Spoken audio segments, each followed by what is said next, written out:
Israel Updates with Gadi Tau and Mike Duran.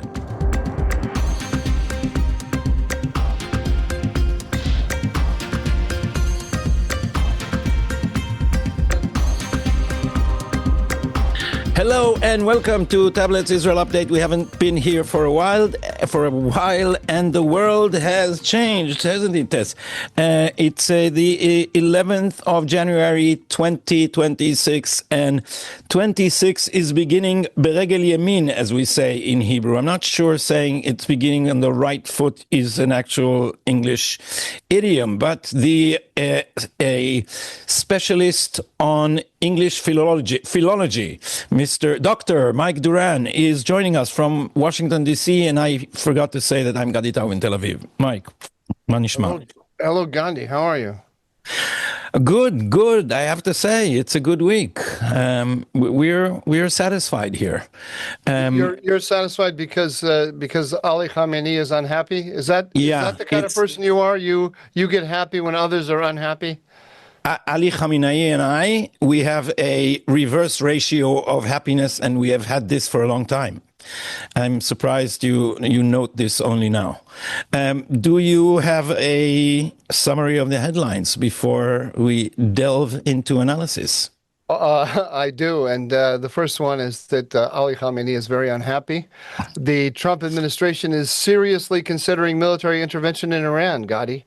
Anti-regime protests in Iran have swelled dramatically over the last 3 weeks, with calls for regime change are now commonplace. President Trump has repeatedly warned that the U.S. is ready to help protesters and threatens severe consequences if Iranian authorities kill demonstrators. Iran's Speaker of the Parliament warned that U.S. bases, shipping lanes, and Israel will become legitimate targets if Washington acts. As a result of these tensions, Gadi, Israel has placed its military on high alert. Prime Minister Benjamin Netanyahu stated in his weekly cabinet meeting that, quote, "We all hope that the Persian nation," I want to talk to you about that formulation later, Gadi. "We all hope that the Persian nation will soon be freed from the yoke of tyranny, and when that day comes, Israel and Iran will once again be loyal partners in building a future of prosperity and peace for both peoples." Netanyahu convened top advisors for a security consultation, while sources reported on discussions with U.S. Secretary of State Marco Rubio. In the third item, Gadi, Israel and Hamas are preparing for renewed conflict in Gaza as Trump's peace plan stalls. Hamas is refusing to disarm, a key condition in President Trump's proposed peace plan for Gaza, raising the risk of renewed war in the enclave. Israeli officials signal readiness to resume operation if needed. Prime Minister Netanyahu announced plans to end U.S. military aid to Israel within a decade. He told The Economist that it's akin to his 1997 end to economic aid, freeing Israel to buy arms globally while still maintaining a qualitative military edge. The aid, which comes in at about $3.8 billion annually, expires in 2028. Finally, Gadi, Riyadh is recalibrating its Gulf alliances. A deepening rift with the United Arab Emirates exploded into the open last week with Saudi airstrikes on a UAE-backed arms shipment in Yemen. Abu Dhabi withdrew its remaining forces after a 24-hour ultimatum from the Saudi-supported Yemeni government. The confrontation highlights years of clashing interests in Yemen, Sudan, and the Horn of Africa, marking the most serious fracture in relations among Gulf states since the 2017 Qatar crisis. In a parallel move, Saudi Arabia is in advanced talks with Turkey, which will likely join the new Saudi-Pakistani Strategic Mutual Defense Agreement. This would create a powerful trilateral bloc that combines Saudi economic muscle, Pakistani nuclear deterrence, and Turkish military expertise. Over to you. Wow, that's a worrying last item on the news. I hope you'll have more to say about it later. Let's start with just an update of what is going inside Israel, which is a strange bubble because of our warped media. So Israel is busy contemplating whether Benjamin Netanyahu is a traitor, Mike. Did you hear of that? This is the new spin of the left, and it's unbelievable and audacious. salacious, and it all begins with a guy named Eli Feldstein, who is a nobody. Eli Feldstein has been famously interrogated by Shabak for leaking documents to the Prime Minister's office. But then he was when he was interrogated by Shabak, he was blamed for receiving money from Qatar, which he apparently did in a PR campaign to create the image of Qatar as a better, more balanced intermediary between Israel and Hamas in the attempt to broker a hostage deal. So there was Qatari money here. There was Qatari money when there was the campaign to, do you say whitewash? You don't say whitewash. To launder. Yeah, to you launder. do. Yeah, you do. You do? Oh, okay. Yeah. Is it back? So there was a campaign to whitewash the Mondial, the soccer championship in Qatar, and some people received money, including an aide of Netanyahu, who's a great guy by the name of Jonathan Urich. When he was out of government, he worked for a PR office. It's actually an American advertising firm who received the money from Qatar and paid these people. So Eli Feldstein was working to promote a better image of Qatar while he was marginally also connected to the Prime Minister's office. Now, the left has been carrying on this campaign that October 7th happened because of the financer of Hamas, Benjamin Netanyahu, who passed money on from Qatar to the Gaza Strip, as per the recommendation of every security advisor available under the sun, who thought that better economics will make Hamas more moderate. But anyway, they managed to stick that to Netanyahu, that he financed Hamas. And now his whole office is infiltrated by Qatari agents. And so stickers all over country declare that the Prime Minister's office is a traitor, the whole office, apparently including Benjamin Netanyahu. And when this reaches the last Twitteratis, then you get but Benjamin Netanyahu has been an agent of Qatar all this time. They forget that he attacked Doha. They forget that they demonstrated in favor of Qatar's policy while he resisted it throughout the whole war. And I said this on television, how stupid this is, on Channel I-24, and the Prime Minister retweeted that. Apparently he agreed that he was not working for Qatar. But it's unbelievable what you can sell to the left. And this is why I've been saying on Twitter, the left in Israel is very arrogant. They still think that they have the intellectual advantage while we are the deplorable hordes who understand nothing, but they know nothing. And what the media does is they bang their heads with a schnitzel hammer. How do you call a schnitzel hammer? The wooden hammer, a mallet. They bang their heads until they can sell anything to these people, and they will repeat it. So they have absolutely no political literacy. And I've been saying all along, the Kaplan crowd has the lowest political literacy in Israel, and they still believe that they have the advantage. A friend of ours, which I can't mention by name, I'll just say Mr. A, we both know him, said, these people in Kaplan, they think that education is genetic and it passes from Ashkenazi Jews. It just goes through your genes. You don't have to read anything. You are educated by virtue of being born to educated Ashkenazis. And this is how we reach the press is seriously telling us that the leader who won this war, who is now bringing about the collapse of Iran, changing the world order, is a traitor and an agent of Qatar, Mike. So in any connection with Israel, be careful, because this place is crawling with Qatari agents.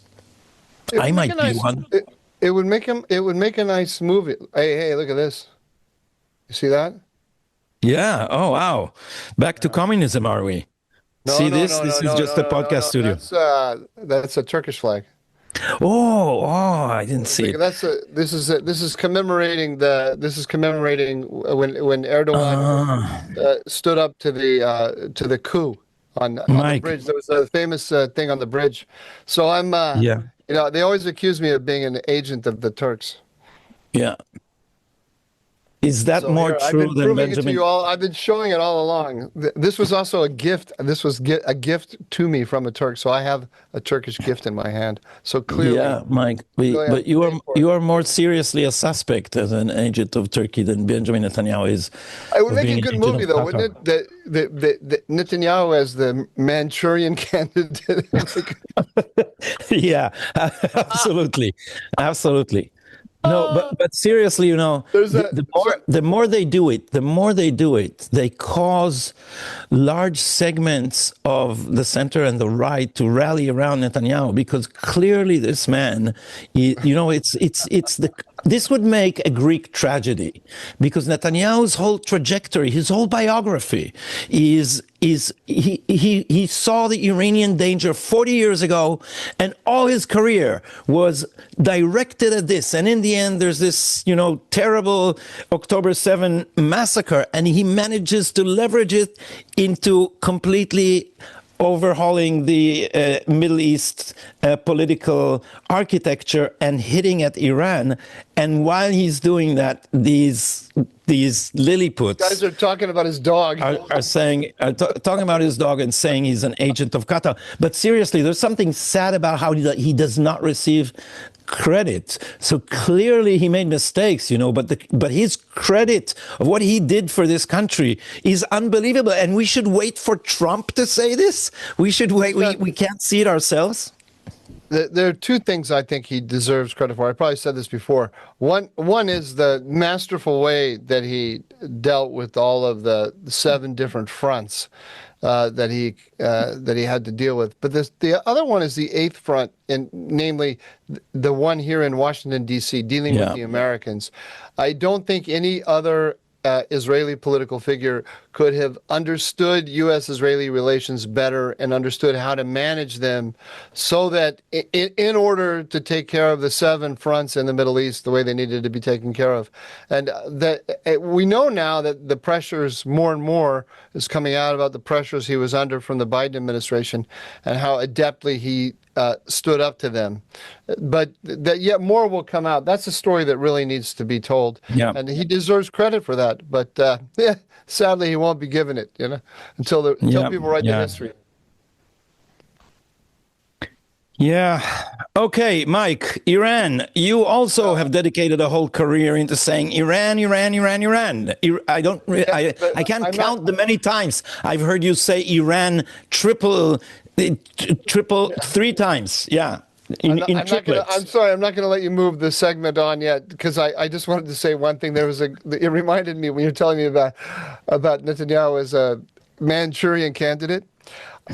When I was younger, I used to read the books of T. Karagas Boyle, novelist. You ever read any of his stuff? No. I haven't read anything in years. I don't even know if he's still alive. He wrote these very, very amusing short stories and novels. And he wrote one about the secret love affair between Dwight Eisenhower and Nina Khrushchev. Khrushchev's and the whole reason for the summit between Khrushchev and Eisenhower in the 1950s was the whole reason he wanted the summit was really so he could be alone with Nina Khrushchev. This would be the guy has a crazy sense of humor, but it would be but that short story would be a great basis to get the right tone for the story, the inside story. You could write this just as a short story. Your proximity to Netanyahu has allowed you to tell the real story about how the behind the scene Qatar. Yeah. Okay. All right, Mike. Iran. Is the regime collapsing? You just wrote a piece in which you said there are 3 possible scenarios of what would happen next. What are they? Iran, Iran, and Iran. Yeah, no. The 3 possible scenarios are collapse of the regime, or a transformation. The regime gets rid of Khamenei and then remakes itself, or or the regime muddles through. And I'm saying in this, I said, what's going to happen in 2026? Does it have a chance? It has a chance. I think these are equally likely scenarios. One is that they make it to the end of 2026 with the regime intact as it is now. The other one is that so that's muddling through. The other is transformation. Some IRGC general gets rid of Khamenei, or he dies, and then he starts rejiggering the regime with the basic security establishment intact, or we have total collapse. The Free Press said, Iran is crumbling because which is doesn't exactly capture what I said, because I think there is a chance that it survives the regime. But what I did say is that no matter what happens, they're not getting out of this year with the power that they have now intact. They are getting progressively weaker, and they don't have the tools, Gotti, because their economy is such a mess. By Western standards, their economy has collapsed. All of their foreign currency is outside of the country. They sell oil to China, and they keep the foreign currency outside of China. It doesn't come back to Iran. They don't have any capacity to bring to repatriate that money and put it to work for the Iranian people in any way. They don't have control over their own currency. Why not? Why not? Why don't they have the means to do that? Because of the sanctions. They created this shadow banking system. They sell the oil to China, and then they have all of these shadow companies, these front companies, all around the world, in which they hide their money.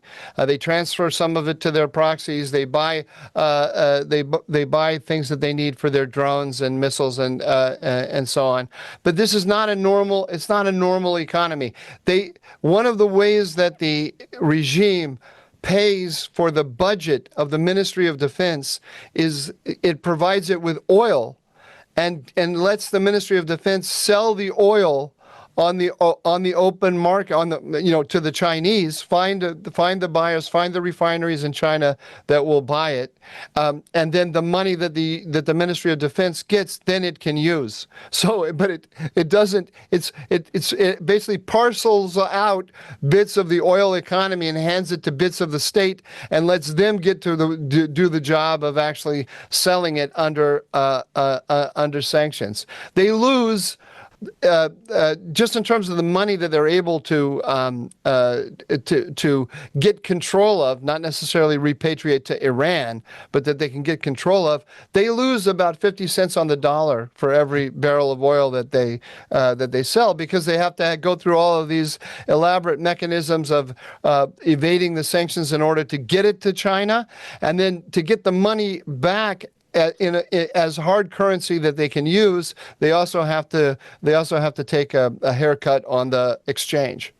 Because the Chinese want to buy, the Chinese want to pay for it in renminbi. They don't want to pay for it in dollars. So how do you convert Chinese currency to dollars? Well, you have to pay a huge. You have to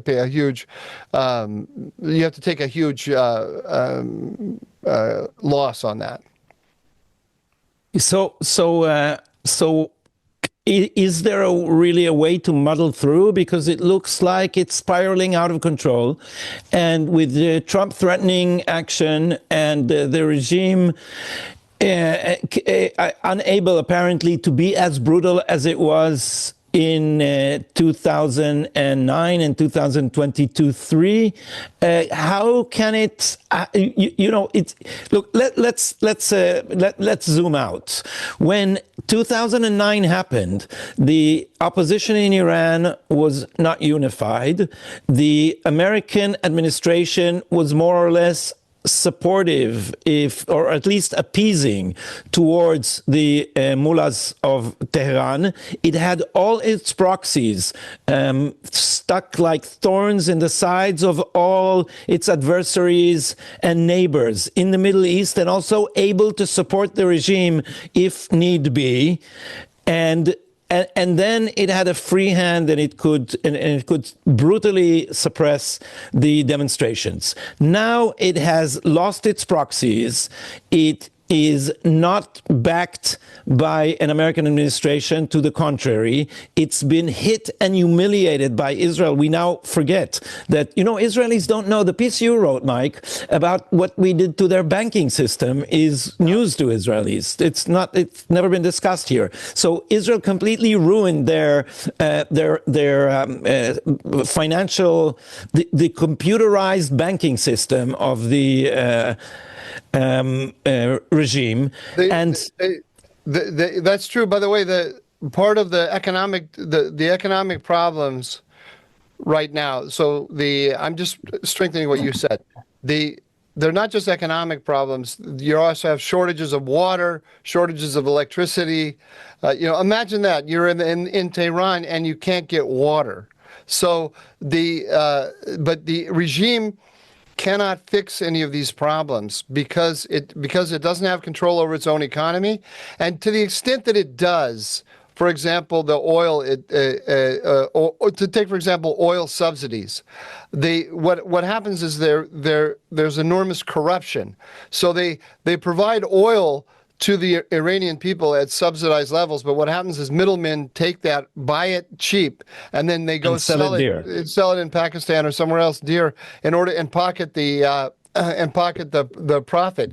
They have no way to given the tools that they have at their disposal, the system they've set up, they have no way within the tools that the system provides, levers that they can pull to alleviate the suffering of anyone.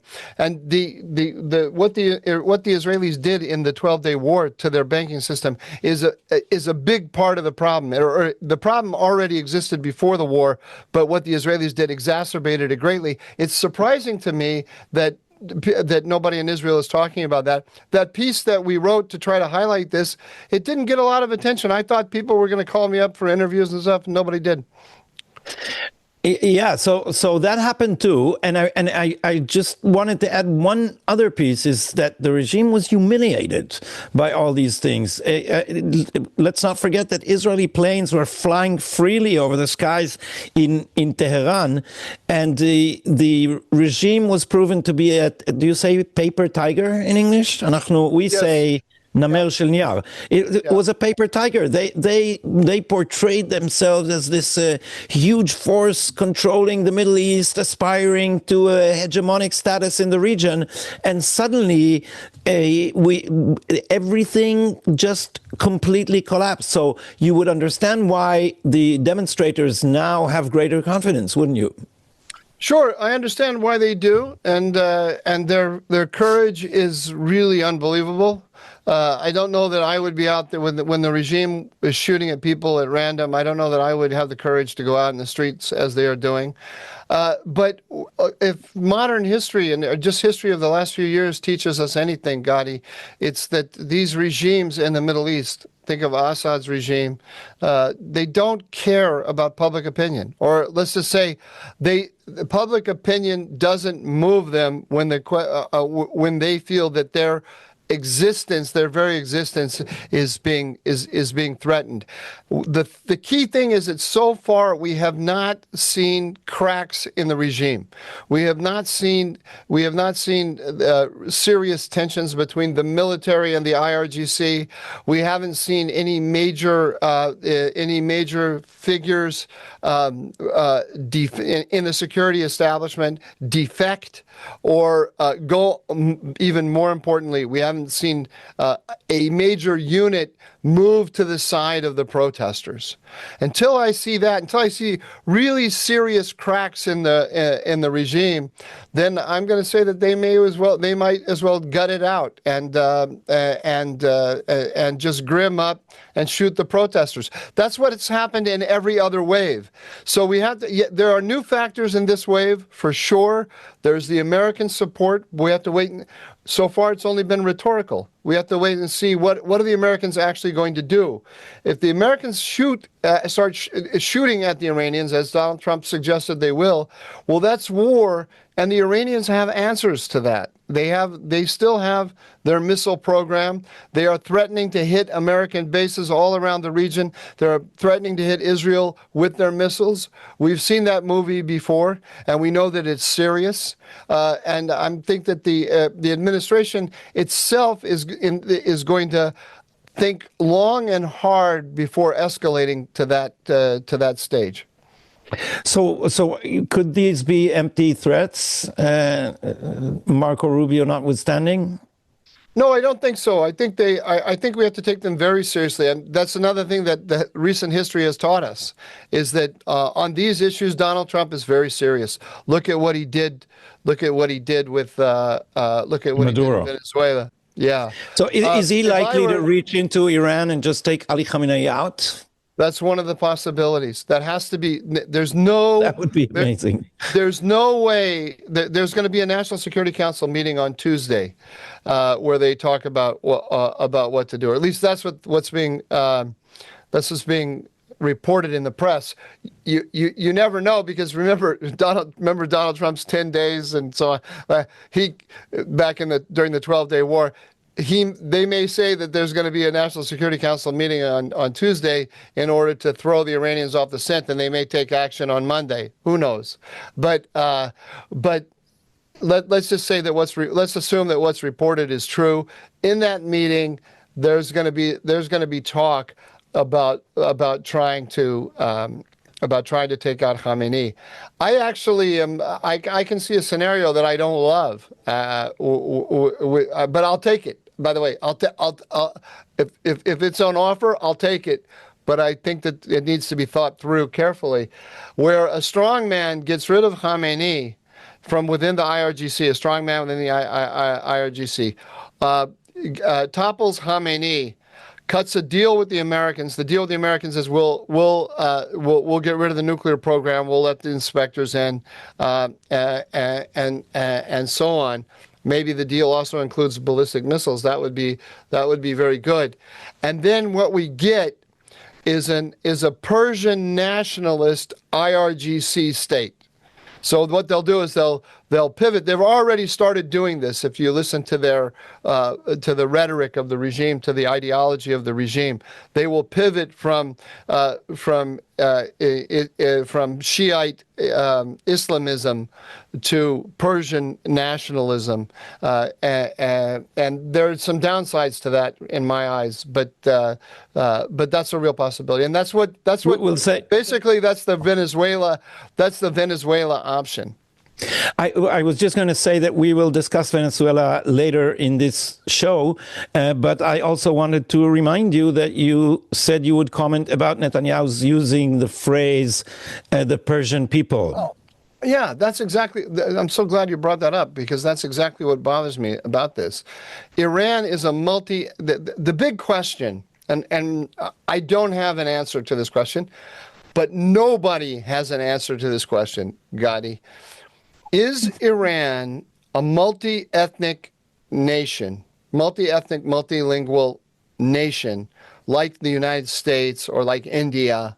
Oh no. Or is it a multi-ethnic empire run by one dominated by one ethnic group, namely the Persians, on the Russian model, right? So what the scenario that I'm depicting, let's say it's a Russian, it's a Russian-like empire.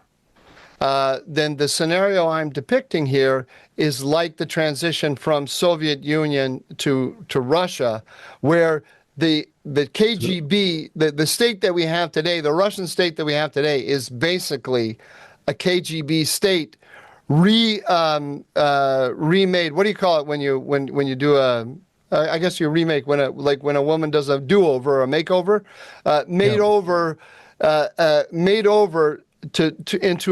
into a great Russian nationalist state, and this is what I think some people in Iran are thinking about.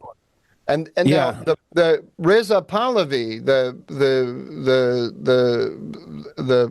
the prince who lives here in Potomac, He is a Persian nationalist, and his followers there's a big campaign going on right now to depict him, to suggest that that these demonstrations are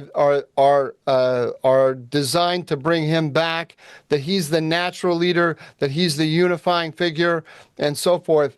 And he's not in many senses. And the key issue is that the minorities regard him as a Persian nationalist, not as a representative of all the peoples of Iran. And I remind you that the Azerbaijanis make up about 1/3 of the whole country. So, and when Prime Minister Netanyahu says the Persian nation, a good chunk of those Azerbaijanis don't feel that they're part of the Persian nation. And so, since Azerbaijan, so this is an unfortunate phrase, in your opinion. Yes, absolutely. And since Azerbaijan is the staunch ally of Israel, especially, I think he should use a different formulation. We stand with the peoples of Iran. I have to think about what the proper thing is, that it will do the least. That will. There's no reason also to. There's no reason to insult the brave Persian people who are out in the streets standing up to these bullets. So I'm trying to think of. I'll have to do a little thinking about what's the proper formulation. Yeah, I want to take one thing off the table. I want to take one option off the table right off the bat, and that is that there is no Iranian nation, and that Americans are especially prone to thinking that such things exist, while they are only viable in immigrant nations. In immigrant nations, your national identity, as I was taught, in my BA studies, when I was first interested in America, our teacher said, American national identity is projected on the future. It doesn't flow from the past.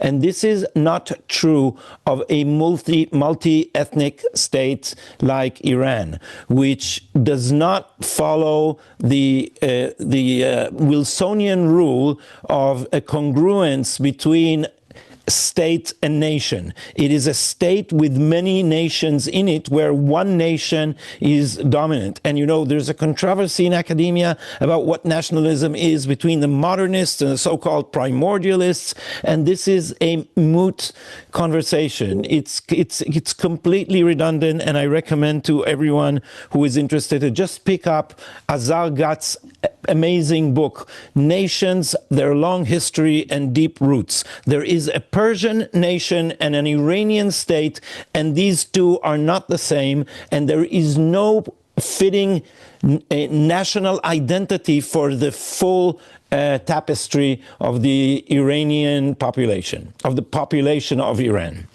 Now it's funny for me to say this, but I'm going to disagree with you slightly. Is this allowed on this show? I don't know if it's allowed. I don't know. Is it? Who are the judges here? I don't know. I guess our viewers. As Donald Trump says, FOFA. No, FAFO. What would FOFA be? I don't know, but we know what he meant, right? Yeah, right. F around, find out, Mike. But we can ask our viewers if I'm allowed to disagree with you. Here's the thing. I once wanted to do a panel here at Hudson on this ethnic question, and all I wanted to do was raise this issue. Is Iran a multi-ethnic nation, or is it an empire like the Russian Empire? And because I believe that American policymakers need to be aware of how crucial this issue is today, and how divided Iranians are on it. And because it's going to have Was there ever a time, Mike, when American foreign policy did not make this mistake exactly? No, I think we tend to do it all the time, because we, as you say, we project ourselves onto everyone else. Yeah, I could see. I'll let you continue, but I could just, this is not just Democrats, because I can see George W. Bush. No, You it's were in the very White House American. then. You were in the White House then, just saying, oh, there are Shiites Iraqis, Sunni Iraqi, and Kurd Iraqis. They're like us. They're hyphenated. Let's give them an American constitution. But there is no Iraqi, and there is such thing as an American nation. Yeah, I was never I was never a enthusiastic supporter of the democracy agenda. I had to support it because I worked for when I worked for George W. Bush, that was the policy. My job was to support the president, so I did that. I was also, relatively new to government, and I wasn't going to come into government and start telling everybody else how to, I was Tell the president he was wrong. I had my training wheels on. I was just trying to figure out how it all worked, but no, there was, I think, if I can use the word naive, but it's characteristically American, because it's just like every other people, we're parochial, and we project our realities onto the globe in a way that doesn't fit. But anyway, I wanted to run this panel here at Hudson, and I wanted to have a bunch of Persian, Iran experts to discuss this. And I couldn't get a Persian to sit on the panel because there's nothing more controversial than this question. And merely to discuss the question is to delegitimate yourself in Persian circles, and not just in intellectual circles or professional circles, but socially. And finally, one guy called me up and said to me, Mike, I will sit on your panel. This is an Iran expert. He said, I will sit on your panel. I want you to know two things. Number one, I actually believe that Iran is a multi-ethnic nation. And you think it is a nation? He does, and he said, but I will only sit on your panel to discuss this. He's an expert who is not a Persian, but is extremely knowledgeable about Iran, completely fluent in the language, and so on. And he said, I will only sit on the panel if you can get a Persian to discuss this too. And I couldn't get a Persian to do it. They had all these excuses. My father is sick. Not the right time. Finally, one guy called me up and he said, Mike, I'm going to tell you this because I like you. There's no way in hell I'll ever sit on a panel that talks about this. Just like I said, this will not just cause me problems professionally. This will cause me problems with my family. I'm not going to talk about it. So I couldn't get anyone to talk about it. So we've never discussed it. But that really drove home to me just how important it is to raise this, because Gandhi, every expert on Iran in America, and when I say every expert, I mean in academia, in the think tanks, and in the intelligence services, in the government, they are all Persian nationalists, all of them, and they slant all of the news in the direction of Persian nationalism. I will say though, the CIA hates the monarchists. They hate them, and they won't, or at least they did when I was in government. I don't believe that it's changed. So you notice Trump was asked the other day if he was going to meet with Reza Pahlavi, and he said no. And I thought that was very interesting. I suspect that's because the CIA is telling him not to. I don't know that for a fact, but that was the CIA. In my time, they were always against getting in bed with the Pahlavis. They don't believe they really have any pull. Isn't Trump leaning in that direction? There are rumors to that effect. Well, the rumors to that effect, because there's this huge. I mean, there's a huge expat network here in America, and they're spreading the rumors. And they're spreading the rumors, and they're creating the video. A lot of the videos you're seeing coming out of Iran, there are people on the streets who who are chanting for Pahlavi, but there are some of them are doctored, and some of them are, manufactured by, you get a couple of people on the street to say it, and then there is the rumor, the video goes viral, and so on. By the way, I don't know what the answer to this question is. I really don't know. The reason I disagreed with you is that Iran has been around for thousands of years. And the Iranian culture is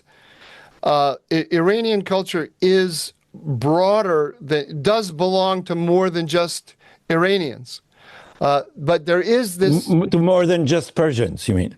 I'm sorry. Yeah, I'm sorry. Iranian culture. So you're saying Persian culture belongs to more than just Iranians. Yes. No, Iranian culture belongs to more than just Persians. Persian culture belongs to more than just Persians. Yeah. Sorry. Look what I'm. So you're saying it's something maybe akin to the United Kingdom? So there's a British identity, but there's the English component is decided. I always go to the Russia comparison, but yes, that's a great example, right? So I'll tell you what the difference is and why I don't think it fits. Because the Azeris inside Iran have Azerbaijan as a neighbor, and the Scots inside the UK are all inside the UK, and there is no independent Scotland outside the UK for them to join, although they support going back into the into the European Union so that they can distance themselves slightly from the Brits. So even there are serious rifts, and the largest party in Scotland is the party that demands independence, or secession from the United Kingdom, if I may use the American expression. So even in the United Kingdom, this doesn't exactly work as we like to think. And in Iran, where there is a dictatorship and there is Azerbaijan right near them, it's my impression. Both of us don't speak Iranian or Azer. What language do the Azeris speak? Azeri? Azerbaijani? Azeri actually is Azerbaijanis don't call themselves Azeri. Sometimes they do because everybody else does, so they'll just throw it out but they don't like it. They call themselves Azerbaijani. It'd be like if we called, if I called you Israelis Hebrews, right? Yeah. They don't. Why don't you call us hummus eaters? Something like that, right? The Azerbaijanis call themselves Azerbaijanis, and the Azerbaijanis call the Azerbaijani speakers in Iran Southern Azerbaijanis. But if you say Southern Azerbaijani, then you're saying there's a nation there that's ready to rise up. And that's not at all clear, actually. I agree with you, though. This fact that they have a rising state right on their border, and the Azerbaijani minority is up in the northwest, right on the Azerbaijani border, and the country of Azerbaijan is a rising power, and the Azerbaijanis inside Iran are now absorbing Azerbaijani media. This is a new factor historically, because the Azerbaijani ethnicity has been under either the Russian or the Iranian Empire for 200 years. So it's this is a new factor on the scene. And also there's this combine. Azerbaijan and Turkey are a strategic combine. And to make it a little more complex, the Azerbaijanis in Iran don't really call themselves Azerbaijanis. There are some who do. If you're in Iran and a guy says I'm an Azerbaijani, he's announcing that he's a nationalist and wants autonomy or secession. But it's dangerous. It's dangerous to say that. It's But they call themselves Turks. Oh, that is getting way too complicated, Mike. Let's paddle back to shallower waters, where I can also participate, and we can continue this conversation from a bar in Baku, as often happens to us. Let me remind you, when I suddenly get phone calls on WhatsApp from My co-host. There's no place I prefer to be than in a bar in Baku. Yeah. So, Mike, you wrote a very important piece, and I'm saying this not because you are a co-host here, because this piece is, I think, crucially important, and the argument is that the coalition that Trump has created, the broad tent faith-based coalition that Trump has built, may be fraying, and the area of the rift is showing a difference between MAGA and America First. So why don't you lay out the thesis? And I would urge you also to say why you chose three protagonists to epitomize or represent the three different vectors which can fracture this coalition. So thank you for the kind words about the article. This was in Tablet's print magazine, and it's called Giant at Home. No, I'm sorry, Giant Abroad, Midget at Home. And it asks the question, why doesn't Donald Trump intervene in this debate that is going on inside MAGA about the nature of MAGA? Because increasingly there's this America First current led by Tucker Carlson. It also includes all the things we've been talking about here on the show. It includes Steve Bannon, Marjorie Taylor Greene, Nick Fuentes to a certain extent, and they are increasingly coming out against Donald Trump's foreign policy, against Venezuela, but also against his relationship with Israel, against his Iran policy, and so on. And they are saying that the time he's spending on foreign policy and the attention that he gives to the Israelis and their concerns shows that he is betraying the MAGA voter. Now, the irony here, or the contradiction, is that Tucker Carlson is very close to the administration. He's the number one broadcaster in the MAGA media world, number one MAGA broadcaster, and he's created a pyramid, at which he's at the top, and there's a whole set of people who are either his allies or his followers, and you can see that we've talked about Megyn Kelly and the way she's aligned with them, and so on. But he's also very close. He's tied at the hip to J.D. Vance. And so the question is, why isn't the president really trying to cut down Tucker Carlson at the knees, since he is taking MAGA in another direction and being very critical of the president?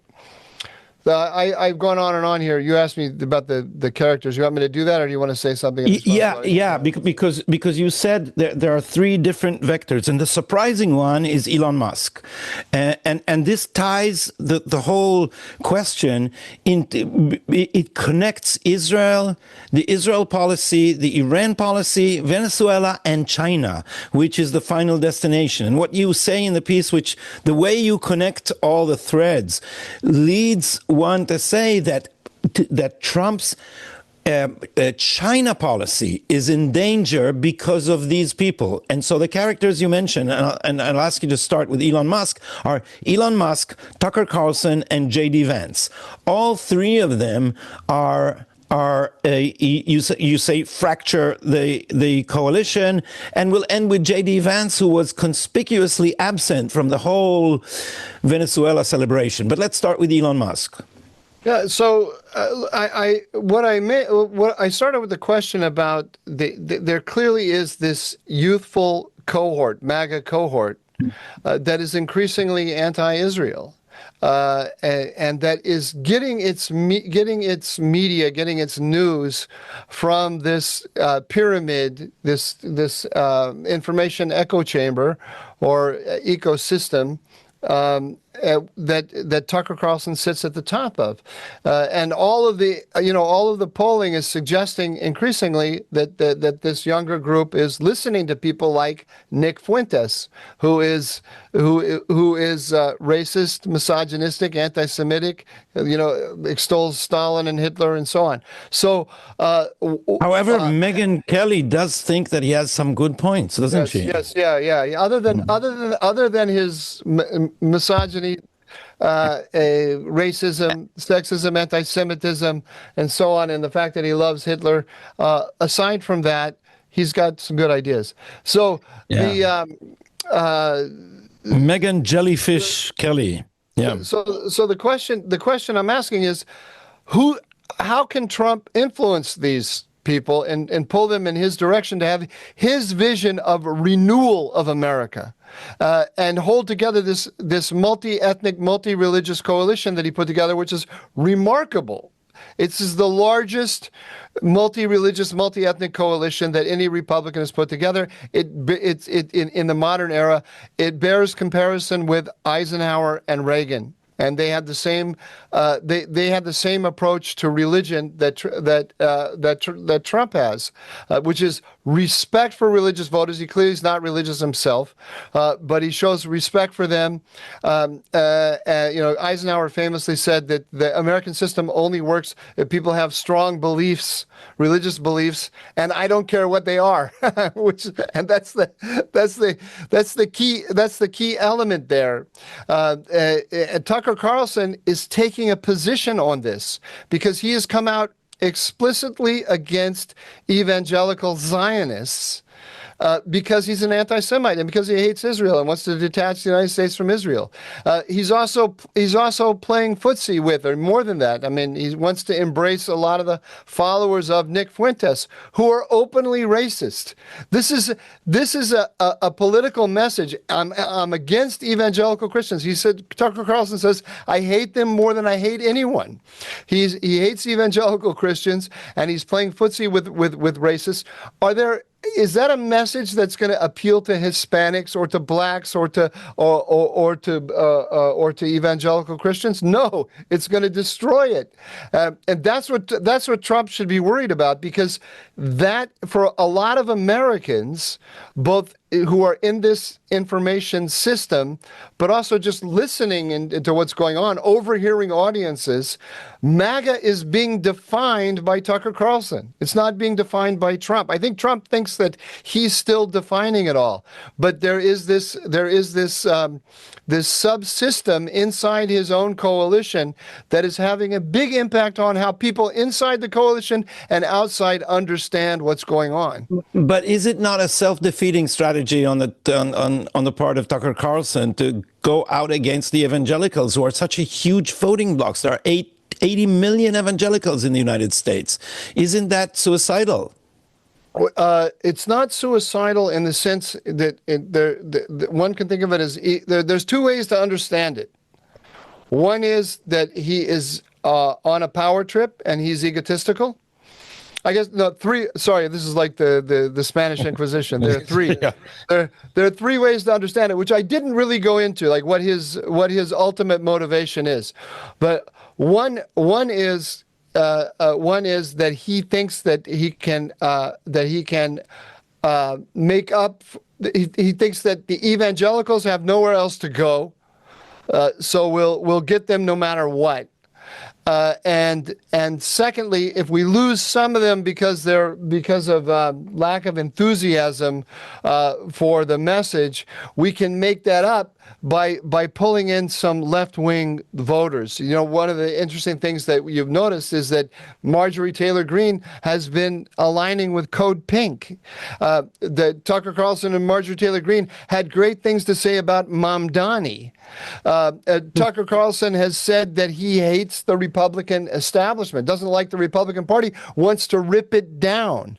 So maybe he hasn't. Maybe he's megalomaniacal, Maybe he thinks that we can have a populist party that is really not traditional Republican, but sort of maybe more centrist, and it kludges together elements of the Mamdani left and the Republican right.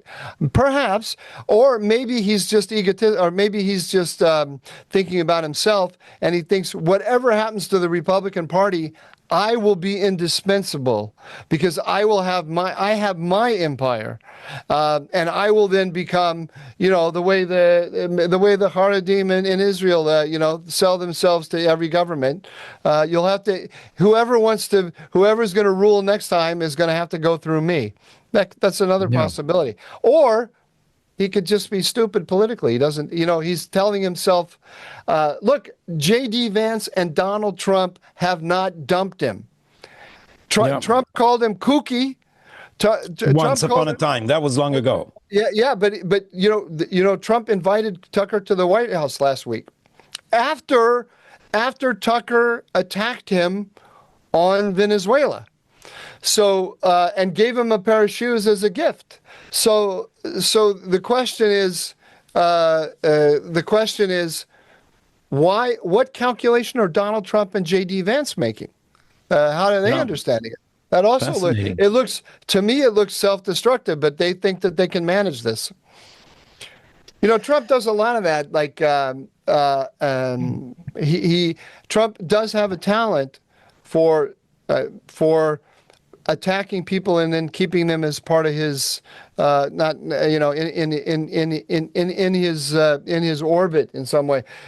Somebody wrote to me and they told me I made a mistake in the article. Because I had a small section in it where I talked about his relations with Rupert Murdoch, and I said that the lines to Rupert Murdoch were shut down because he slapped Rupert Murdoch's company with a huge $1 billion lawsuit. Defamation. Lawsuit, yeah. And so somebody who knows better than I do wrote and said, no, you're wrong. Actually, they just had dinner recently.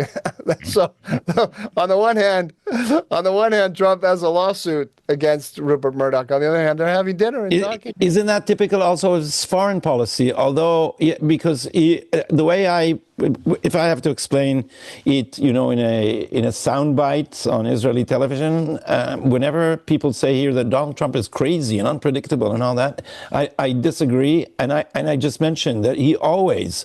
I took it from an Arafat speech and slightly modified it. He has a grenade with a pin out in one hand and an olive branch in the other. Always. Yeah. He's offering you a deal, and if you don't take it, he's going to tear you apart. So it's always the two options, and it's actually it's an effective policy when your stick is biggest. Yeah, do you remember that we wrote a piece together about Donald Trump for Haaretz, saying that he understands thugs, and it was called, I think they named it, "Who Has the Bigger Rocket?" No, I don't remember that we did that.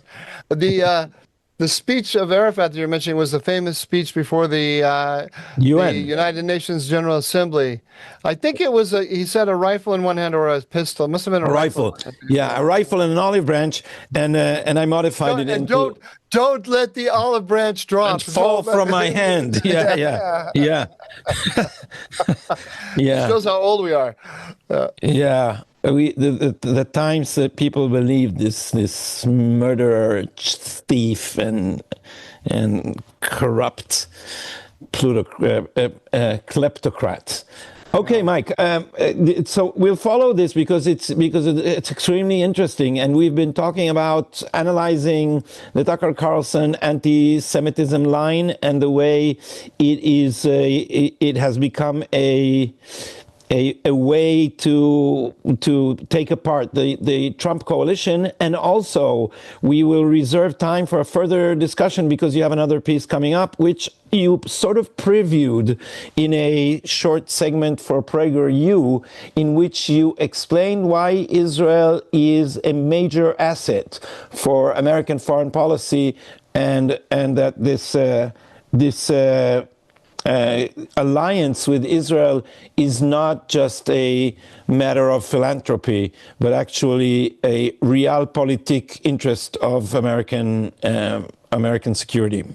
Yeah, that's coming out. I think it'll be out on tablet on Wednesday, I believe. So we should definitely have another show this year, so it doesn't cool off too much. So we can talk about it's another big one. That one in tablet that I was talking about, that was 8,000 words. This one's about 6 or 7,000 words, and it's what you say. But that's only part of it. It's I analyze the relationship with the Jews as a strategic relationship. So, and Israel is a component of that, but it's America and the Jews. All right, so we'll wait for that. Are we going to do the? I think we have a lot on our plate for the dumb mistake segment, don't we? Yeah. We can go through it quickly. I've got something to talk about. What are you? Yeah, you wanted to go to shorten? Is that what you're saying? No, I wanted to present my dumb mistake because I have been looking at it with amazement because it had to do with me. Oh, good. Oh, I know what it is. I know what it is. Yeah. Okay. So, all right. we have to talk about this. I made Ronen Bergman, the journalist, the New York Times journalist, and the correspondent for matters of secret services, is, as our listeners and viewers already know, has sued me for claiming that a leak he published was intended to foil the Grim Beeper operation. And we are in the midst of court proceedings, and I thought it was an attempt to shut me up, and so I thought it would be wise to do the opposite of what Bergman thought, and I made a 50-minute, I don't want to call it a documentary because it was a long Zoom speech with demonstration called the Ronen Bergman System, in which I showed how he publishes things in the New York Times and then his place of work in Israel, Yediot Achronot and Ynet, suddenly quotes the New York Times. And I asked whether this is a way to bypass censorship. And so I cut a short segment from that and I put it on the net, and I ended up with the caption saying, Ronen Bergman, did you get the military censor's approval for this information? We would appreciate your answer. And then, Mike, came a deluge of deluge. Deluge. Wait, I'm gonna not listen to our commenters. I'm gonna interrupt you for a second. Let me just expand a little bit on what you said. All right, so please do. The system that you showed is that he publishes something in the New York Times, and literally minutes later, it appears quoted in an article in Ynet. So, and we should explain that the Israeli system works in this way. That for instance, Israel's journalists never say if we do or do not have nuclear weapons. They just say, according to foreign sources, we have nuclear weapons. So the rule is that you can quote a foreign source if it's published, well, which of course, if it's already published, there's no use of shutting your ears to it, but you cannot publish it here. So the question is, does Bergman get a censor approval for what he publishes in the New York Times, or does he just bypass the system by quoting himself? Yeah, so you have an Israeli journalist who publishes something in the New York Times so that he can then publish it in Israel. And you asked the question. Allegedly, Mike. Allegedly, we're in the midst of a court proceeding. Yeah. And allegedly, a case could be made that this is what's going on. And you asked the question: Did you get permission from the censor to publish this? Now go on. Yeah, and then a deluge of I don't even know what to call it. He had an argument saying, there's a famous quote floating around where I said, Israel should not destroy Hamas. This is from 2021, and the whole military establishment said Hamas was deterred. So I thought, yeah, let's keep the Palestinians divided so we're not dragged back into the two-state solution. So now they portray, it's a middle story. Everybody wants Hamas destroyed now, so they keep bringing this up. And so he brought this up, and I said, this is a silly argument because everybody says so. So then when Bergman came with this amazing argument, Mike, are you sitting down? Because I know you've peeked at the tweets, but you didn't get what he was actually saying because the deluge was so huge that you can't make his argument. But I'll tell you because I asked ChatGPT to summarize it for me. So here's what he says. He says, Taub did not say that Hamas should not be destroyed because this is what the whole security establishment believed. He said so because this is what Netanyahu believed. So that's the argument. I swear to God, that's the argument. Because you are the parrot. Yeah. Netanyahu is the agent of Qatar, and you are his parrot. Yes, exactly. So the whole difference stands on this. You're right. I didn't. You didn't know this was the argument. So I said, Ronen, this is a bullshit argument. It doesn't even matter. And will you answer the question? Did you or did you not get the censor's approval for what you published? And then he began talking about the Taub technique of whataboutism. I am evading the serious question of did I say it because of Netanyahu or did I say it because of the military establishment? And I looked at this with amazement, and then I started making jokes about it. And every joke brought another 2,000 word, I'm exaggerating, 1,200 word tweet with quotes and links and footnotes explaining my psychology. But no. You're not quite describing it correctly, right? Yeah, please correct me. Because you said, dear readers, let me explain to you the Bergman system for avoiding the military censor, right? And this is the system. Allegedly. And this is the system. So he responded by saying, let me show you the Taub system for avoiding answering the questions about Taub. But now let me give people a little. They probably think you're exaggerating when you say he wrote thousands of words. Here's one of he wrote about 6, 7, 8 huge tweets, which I won't pretend that I bothered to read them, but I took one of them. I didn't either. I took one of them and I stuck it into Grok, and I asked Grok to translate it. So let me just read a little bit, like a small fragment. To get a sense of the flavor, how crazy this became. Yeah, the flavor of this insanity. Now, oh shoot! Now I gotta hold on. You talk a little bit while I find it. I gotta find it here. Oh, here I got it. Okay. I got it. This is so. I gotta put on my glasses here. This is just so ridiculous. So you wrote you after he wrote one of these many thousand word tweets. You responded sarcastically and said, "Mr. Bergman, is everything okay?"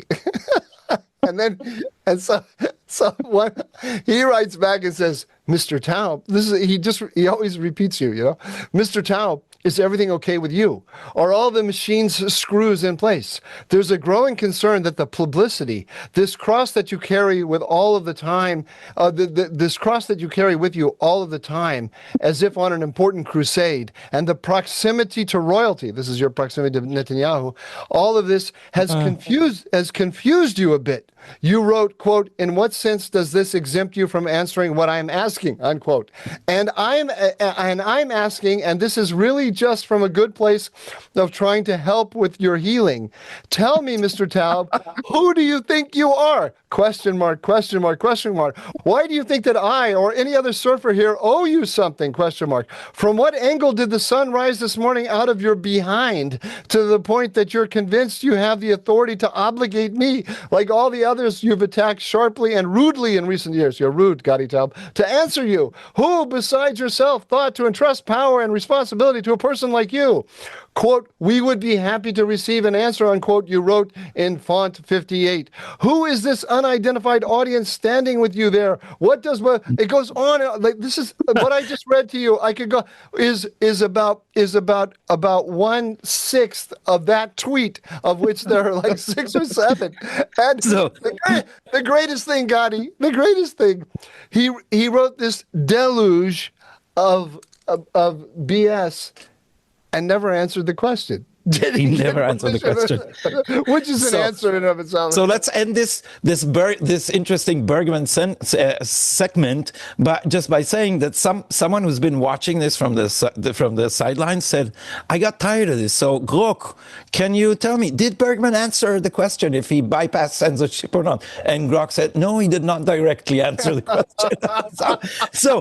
But the thing is, the serious thing is, Mike, it's not a question of who I am. I said to Bergman many times, I said, your readers who read operational details of a coming attack on Iran, they want to know whether you got censors' approval to that, or did you jeopardize an Israeli attack on Iran? And it's not me and you. This is something, if you're serious, you owe your readers, because this is very strange.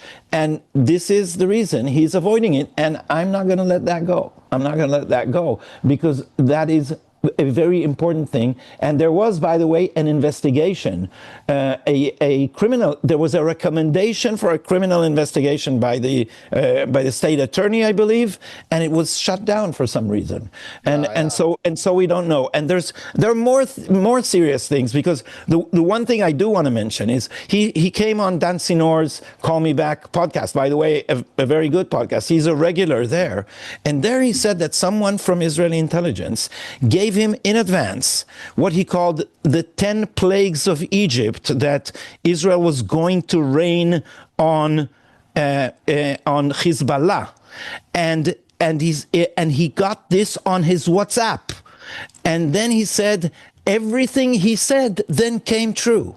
So this guy, who is a correspondent for secret services, whom I'm sure every secret service in the world is trying to to break into his phone, is going around with Israel's secret plan of attacking Lebanon on his WhatsApp and endangering the whole thing.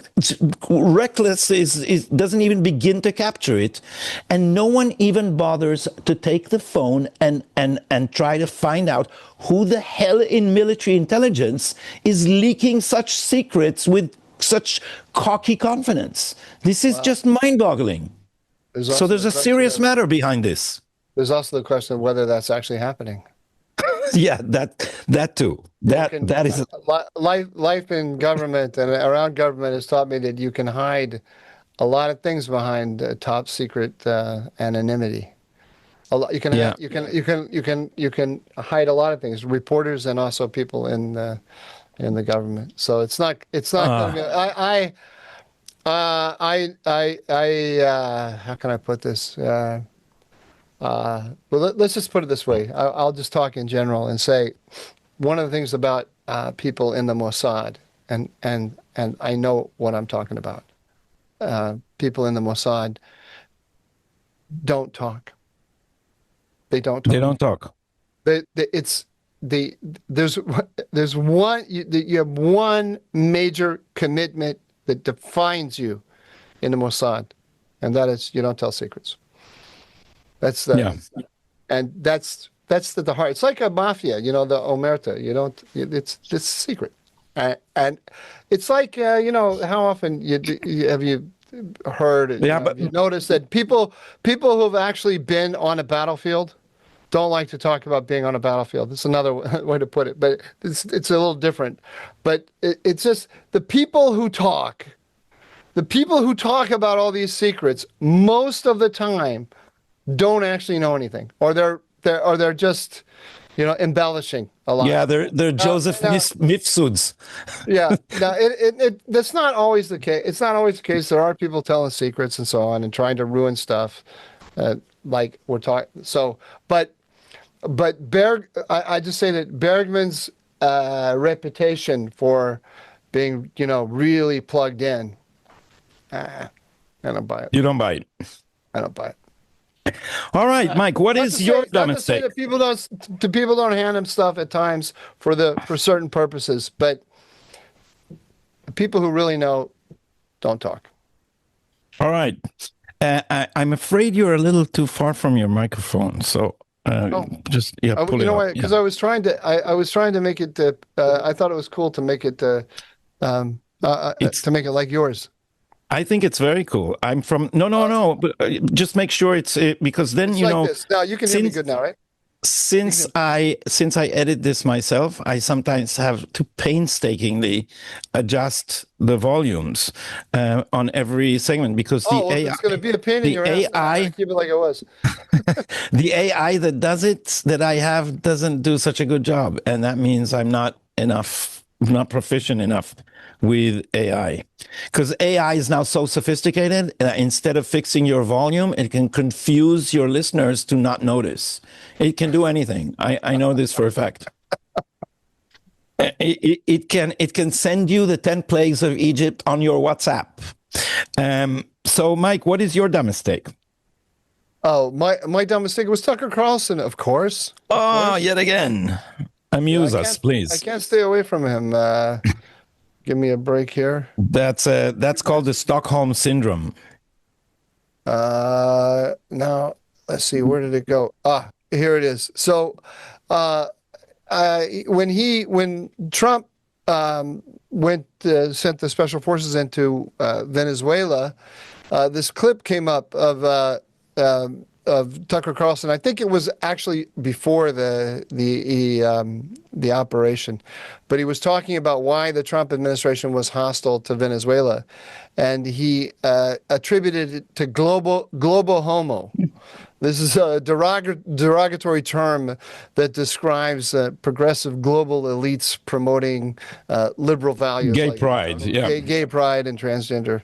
And he used that term. I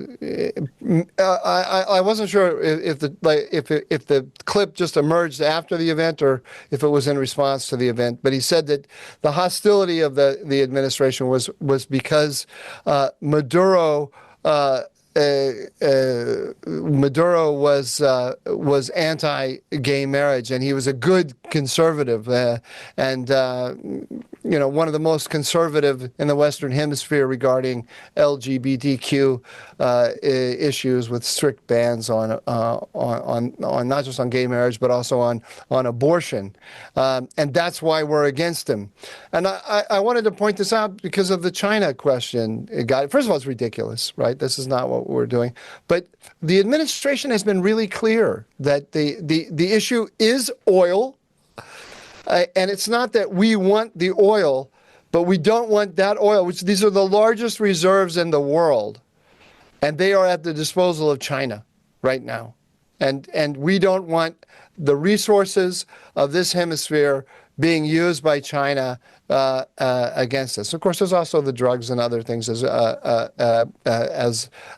well. But Trump put out this national security strategy, which lays it all out really clearly. And here you have, and I can't tell you how strange I find this. Here you have the number one broadcaster in the MAGA information sphere, close to Trump, access to the White House, close to J.D. Vance, close to Donald Trump Jr., not promoting the national security strategy of the president. It's remarkable. Just before we close and go to the segment, the readers' comment segment, Mike, can you just tie the Venezuela affair to Iran to close our show today? Of course, the Maduro regime is also the ally of Iran and Russia. It's got relations with Hezbollah and with the Iranian. It's working with Iran not just on questions of oil, but also in the military realm. So it all connects. Yeah, Trump's strategy. Sorry to interrupt. Trump's strategy is to shift the balance with China. We never really talked about the national security strategy here. When I first looked at it, I didn't see the word. I skimmed through it quickly, and I didn't see the word China prominently displayed. And I thought, wow, this is really strange. Trump 1 was all about China, and Trump 2 has moved from the great power competition with China. But then I sat down and read it twice, and I actually think it's a very interesting document. And I realized that China is in every line of it. The word does not appear, but the idea of competing with China is there in every line. And it's really unfortunate. I understand why, in a document like that, he didn't want to say China in every line, because he doesn't want to needlessly provoke our peer competitor, which is a very, very serious competitor and which has lots of leverage over us in a lot of areas. So he doesn't want to provoke it where provocation isn't absolutely necessary. But there should be a network of third-party validators, a network of Trump explainers who will take a document like that and do what I'm doing right now and say, China is in every line of this, and explain it. And the number one guy that should be doing that is doing the opposite. Dr. Carlson. But he's against the Maduro policy. He's against the Iran policy. He's against the alignment with Israel, which is crucial for Trump's position in the Middle East. And his national security strategy makes that clear. So why is he a Trump supporter? How is he a Trump supporter? I want to add just one thing to this mix and say that Trump is also redefining the asymmetrical rules between the disruptive powers and the forces of global order. Because the disruptive powers are hiding behind international law and international institutions. And so according to this system, Maduro can send cocaine into the United States, but the United States is only allowed to fight that within their borders. And anything else is considered war and is considered a breaking international law and whatnot. And Trump is just not agreeing, not accepting this asymmetrical farce in which, China or Saudi Arabia or Iran can sit at the head of the Human Rights Council in some international institution. So no, you cannot ruin the United States. You cannot reach into the United States with drugs in order to and with crime in order to damage American society from within, and then expect to be immune and hide behind international law. And I think that's a very refreshing attitude. I think Israel did some of that too when it reached into Iran and into Qatar and said to Hamas operatives, "You cannot hide anywhere." And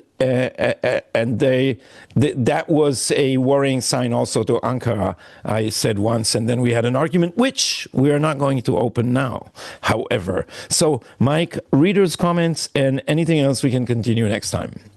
Okay, all right. I had so much to say in response to what you said, but I intercepted that. Yeah, I saw it coming. I'm gonna respect your authority.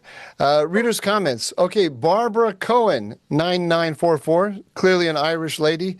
She says, "Finally, how could you leave us without news for so long? Please don't do that again." And that was true. We got a whole bunch of people complaining about the fact that that there was a gap between our shows. And once again, there's been another long gap, and all we can do is apologize.